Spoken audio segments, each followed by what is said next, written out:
دوستو، کیا آپ کو یہ یقین ہے کہ ہم لمحہ موجود میں جیتے ہیں؟ میرا خیال ہے کہ کم از کم ہم لمحہ موجود میں نہیں جیتے، بلکہ ہم اس کے تقاضے بھی پورے نہیں کرتے۔ ہم ماضی پرست قوم ہیں اور اس پر فخر کرنا ہماری زندگی کا حصہ بن چکا ہے۔ ماضی پرستی کا ایک نقصان تو یہ ہے کہ ہمارے ہاتھ سے ہمارا ہم اثر جدید عہد چھوٹ رہا ہے، اور دوسرا نقصان یہ ہے کہ ہم اپنے مستقبل کے خد و خال مرتب کرنے کی صلاحیت سے بھی محروم ہوتے چلے جا رہے ہیں۔ ماضی پرست کی ایک پہچان یہ ہے کہ وہ شخصیت پرست ہوتا ہے۔ وہ سماجی و تاریخی ضرورت کے مطابق شخصی بت تراشے جاتے ہیں۔ ان کی شخصیت کو معتبر اور منفرد بنانے کے لیے واقعات تشکیل دیے جاتے ہیں۔ اگر یہ زمینی حقیقت نہیں بھی ہے تو نہ جانے کیوں اس بات پر یقین کرنے کو جی چاہتا ہے کہ ہر وہ شخص جو عام فرد سے بڑھ کر زندگی گزارتے ہوئے کسی اہم منصب پر فائز ہوتا ہے وہ نافذ کردہ یعنی پلانٹیڈ ہوتا ہے۔ اس کے پیروں میں پہیے کسی اور نے لگائے ہوتے ہیں۔ اس کا ریموٹ کنٹرول ہمیشہ کسی دور بیٹھے بگ برادر کے ہاتھوں میں ہوتا ہے۔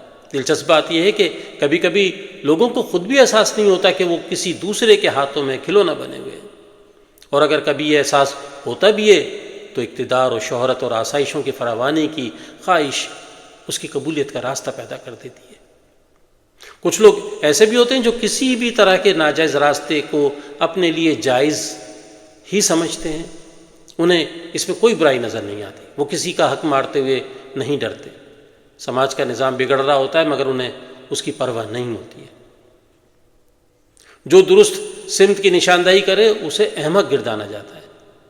چونکہ ہماری پرورش انہی خطوط پر ہوئی ہے تو ہمیں اپنی غلطیوں کا ذرہ برابر بھی احساس نہیں ہوتا۔ یہ مسئلہ ایک دن کا نہیں بلکہ گزشتہ 3 نسلوں کا پیدا کردہ ہے۔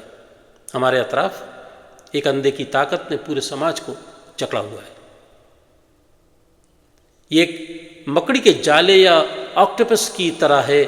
یہ کبھی ہم سے جدا رہا ہوگا مگر اب یہ ہماری رگوں میں اتر کر ہماری سماجی نفسیات کا حصہ بن چکا ہے۔ اگر ہم یہ چاہیں یا یہ سمجھنے کی کوشش کریں کہ ہم ایسے کیوں ہیں تو جان لیجئے کہ یہ صدیوں پر محیط سفر ہے۔ پاکستان کی عمر صدی سے بھی کم ہے مگر یہاں بسنے والوں کی نسلوں کا ایک تسلسل ہے، اس کے درمیان کوئی رخنہ نہیں ہے۔ اس طرح کے سماجی فیبرک ایک دن میں نہیں بنتے برسوں بلکہ صدیوں میں بنتے ہیں، اور جب ہم اس صدیوں کے سفر کا قدر بلندی سے تنقیدی و تجزیاتی جائزہ لیتے ہیں تو دکھائی دیتا ہے کہ یہ کسی ایک خطے سے مخصوص نہیں بلکہ بہت دور کے قبائلی نظام سے جڑا ہوا ہے۔ سماجی ارتقائی سفر میں انسانوں نے بہت کچھ سیکھا اور خود کو تبدیل کیا ہے۔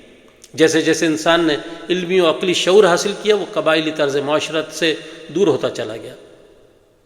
وہ قبائلی طرز زندگی کے بہت سے اصول و ضوابط ایسی قدیم روایت سے جڑے ہوئے ہیں جو بدلنے کی صلاحیت سے محروم ہوتے ہیں۔ اس کی پہلی اور بنیادی خرابی یہ ہے کہ وہ فرد کی سماجی آزادی کے خلاف ہے۔ وہاں کوئی ایک فرد مقتدر ہوتا ہے، ساری طاقت اور اختیارات اس فرد واحد کے میں سمٹ آتے ہیں۔ وہ اپنے مخصوص گروہ کے ساتھ مل کر قبیلے کے دیگر افراد کی شخصی آزادی چھین لیتا ہے۔ وہ جو بھی فیصلہ کرتا ہے سب کو ماننا پڑتا ہے۔ اس کے اقتدار کا کوئی دورانیہ نہیں ہوتا، وہ ہمیشہ قائم رہنے پر یقین رکھتا ہے۔ اسے وہ لوگ اچھے لگتے ہیں جو اس کی حاکمیت کو منون قبول کرتے ہیں، اس کی تعریف کرتے ہیں، اس کے گن گاتے ہیں۔ اس بات کو سادہ لفظوں میں بیان کیا جائے تو ایک ہی لفظ سامنے آتا ہے، وہ ہے شخصیت پرستی۔ اس مخصوص طریقے پر ہم صدیوں سے عمل کرتے چلے آ رہے ہیں۔ 1000 طرح کے بدلتے رجحانات اور خیالات کے باوجود اس میں کبھی ناکام نہیں ہوئے۔ مقتدر قوتیں یہاں بسنے والے عوام کی نفسیات سے بہت اچھی طرح آگاہ ہیں۔ انہیں باشعور، تعلیم یافتہ، حقیقت پسند، سائنسی فکر اور روشن خیال عوام نہیں، بھیڑ بکریاں درکار ہوتی ہیں جن کی آنکھیں صرف وہ دیکھیں جو وہ دکھانا چاہتے ہیں، ان کے کان صرف وہ آوازیں سنیں جو وہ سنانا چاہتے ہیں، اور ان کی زبانوں سے صرف وہی لفظ اور جملے ادا ہوں جو وہ خود سننا چاہتے ہیں۔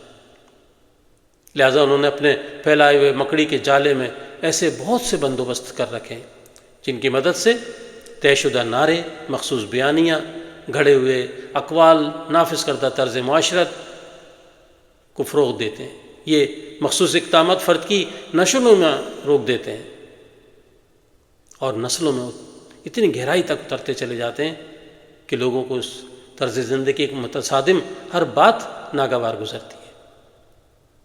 عہد گزشتہ میں شاید سینکڑوں شخصیات ایسی گزری ہیں جن کا نام لیتے ہوئے احترام سے ہمارے ہونٹ کانپنے لگتے ہیں۔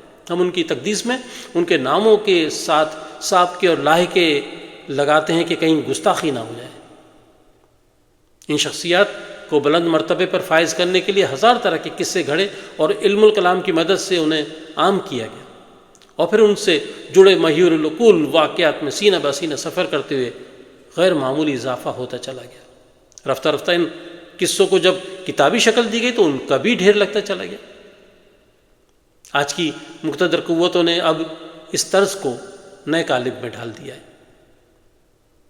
اب علم الکلام ویلاگ میں، ماورائے قصے ویڈیوز میں، مجلسیں کانفرنس میں بالکل اسی طرح تبدیل ہو چکی ہیں جس طرح بیل گاڑی کا سفر ہوائی جہاز میں تبدیل ہو چکا ہے۔ یہ بات ہمیں بہت اچھی طرح سمجھنا چاہیے کہ جدید دنیا میں ہم آہنگی صرف سائنسی آلات کے استعمال سے نہیں پیدا ہوتی۔ اس صلاحیت سے ہم محض کنزیومر سوسائٹی بن گئے۔ پروڈکٹیو بننے کے لیے کچھ اور ہی راستے اختیار کرنا پڑتے ہیں۔ ہمارے طرز عمل سے یہ بات بہت نمایاں ہے کہ ہم ماضی پر سے براہ راست 21ویں صدی میں اتارے ہوئے لوگ ہیں۔ بہت بہت شکریہ۔